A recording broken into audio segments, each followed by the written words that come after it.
성도 여러분 안녕하십니까? 2022년 10월 12일 수요 새벽 말씀 함께 나누겠습니다. 함께 나누실 하나님 말씀은 창세기 33장 12절에서 20절까지입니다. 본문에서는 형 에서와 화해한 야곱의 행보가 기록되어 있습니다. 본문을 통해 하나님의 함께하심과 복주심을 확신하는 자는 여유를 가지고 또 그 은혜에 감사하는 삶을 살아야 함에 대해 묵상하겠습니다. 첫째 묵상할 내용은 하나님의 함께하심을 확신하며 여유를 가지라는 것입니다. 본문 12절에 보시면 에서가 이르되 우리가 떠나자 내가 너와 동행하리라 라고 하였습니다. 동생 야곱과 감격적인 상봉을 하고 또 예물을 받은 후 형 에서는 야곱에게 그를 에스코트 해주겠다고 제안하였습니다. 이것은 에서가 과거 동생 야곱에 행한 잘못을 모두 잊고 형으로서의 호의를 베풀고 있다는 것을 보여줍니다. 불과 어제까지만 해도 에서는 장정 400명을 데리고 동생을 보러 오고 있었습니다. 그 소식을 듣고 야곱은 두려움으로 밤새 하나님께 기도로 씨름하였습니다. 그런데 이게 웬 말입니까?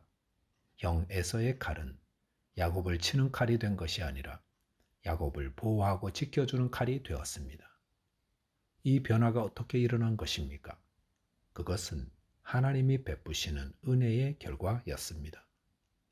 야곱이 두려움 가운데 하나님의 도움을 간절히 구하며 씨름하며 기도하자 하나님이 화평의 은혜를 베풀어 주신 것입니다.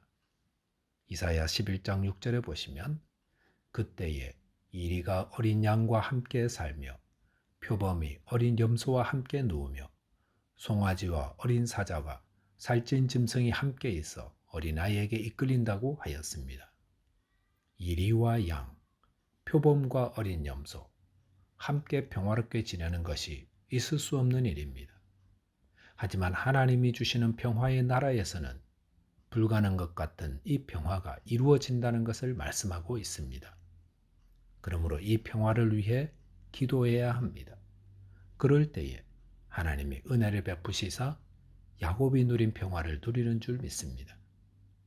본문 13절 14절에 보시면 야곱이 그에게 이르되 내 주도 아시거니와 자식들은 연약하고 내게 있는 양떼와 소가 새끼를 데리고 있은즉 하루만 지나치게 몰면 모든 떼가 죽으리니 청하건대 내 주는 종보다 앞서 가소서. 나는 앞에 가는 가축과 자식들의 걸음대로 천천히 인도하여 세일로 가서 내 주께 나아가리다 라고 하였습니다. 야곱은 형 에서의 제안을 사양하였습니다. 그 이유는 야곱의 자식들과 가축 때문이라 했습니다. 당시 야곱의 자녀들은 13살에서 6살 정도였고 양떼와 소 중에는 젖을 먹이는 새끼도 있었기 때문이라 했습니다. 이렇게 아이들은 어리고 또 가축들 또한 오랜 여행으로 지쳐 있었기 때문에 에서와 함께 온 장정들 속도로 진행하기 어렵다라는 말이기도 합니다. 그러면서 야곱은 형에게 자신들은 천천히 이동할 테니 먼저 앞서가라고 하였습니다. 15절에 보시면 에서는 종 몇 사람이라도 머물게 하겠다고 했습니다. 이렇게 사양하는 야곱에게 에서가 굳이 또 몇 사람이라도 머물게 하겠다고 제안하는 이유가 무엇이겠습니까?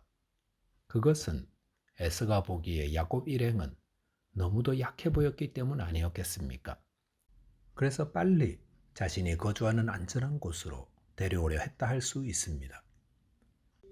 장정 400과 함께한 힘있는 에서는 오히려 걱정하고 있는데 야곱은 힘없는 아이들과 여자들과 새끼 있는 가축을 이끌고 있으면서도 오히려 여유가 있는 모습이 좀 아이러니하지 않습니까?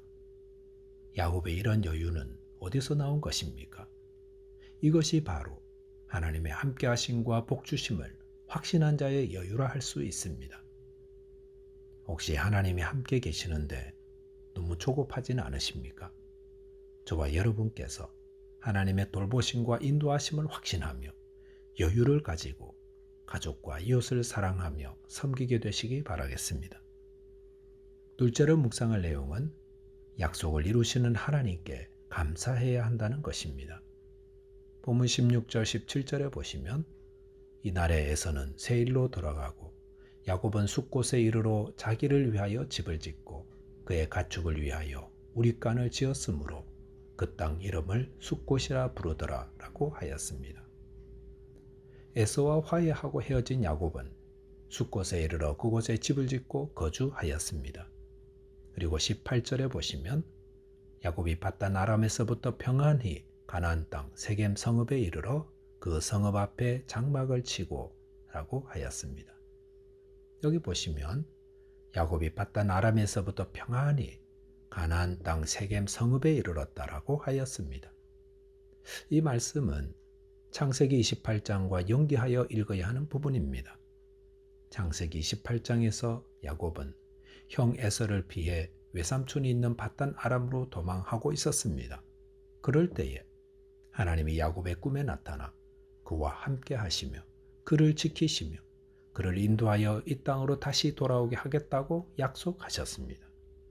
그 꿈에서 깬 야곱은 베개 삼았던 돌을 가져 기둥으로 세워 기름을 붓고 그곳을 베델이라 부르며 하나님이 나와 함께 계셔서 내가 가는 이 길에서 나를 지키시고 먹을 떡과 입을 옷을 주시어 내가 평안히 아버지 집으로 돌아가게 하시오면 여호와께서 나의 하나님이 되실 것입니다 라고 서원하였습니다. 그 당시 야곱이 바랬던 것은 아주 소박했습니다. 먹을 떡, 입을 옷을 주시고 안전하게 이 땅으로 돌아올 수만 있었으면 좋겠다. 이 정도였습니다. 그런데 20년이 지난 후 야곱은 어떻게 되었습니까? 하나님 약속대로 20년 동안 먹고 입고 자는 것 해결된 것은 물론이며 안전하게 평안히 가나안 땅으로 돌아오게 되었습니다. 그냥 돌아온 것이 아니라 하나님이 복 주셔서 거부가 되었고 외삼촌과도 화해하고 형 에서와도 화해를 하고 정말 평안히 거하게 되었습니다. 보십시오.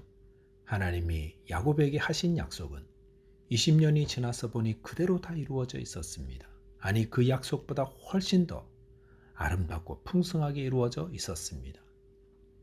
하나님은 어떤 분이십니까? 하나님은 약속하시고 그것을 온전히 성취하시는 분이십니다. 히브리서 6장 14절 15절에 보시면 이르시되 내가 반드시 너에게 복주고 복주며 너를 번성하게 하고 번성하게 하리라 하셨더니 그가 이같이 오래 참아 약속을 받았느니라 라고 하였습니다. 하나님은 약속하신 바를 반드시 이루시는 분입니다. 그러므로 그 약속을 받고 오래 참고 기다리면 반드시 그 약속대로 성취되는 은혜를 누리게 됩니다. 본문 20절에 보시면 거기에 제단을 쌓고 그 이름을 엘엘로헤 이스라엘이라 불렀더라 라고 하였습니다. 야곱은 그곳에 제단을 쌓았습니다. 그리고 그 이름을 전능자, 이스라엘의 전능자라는 의미로 엘엘로헤 이스라엘이라고 불렀습니다.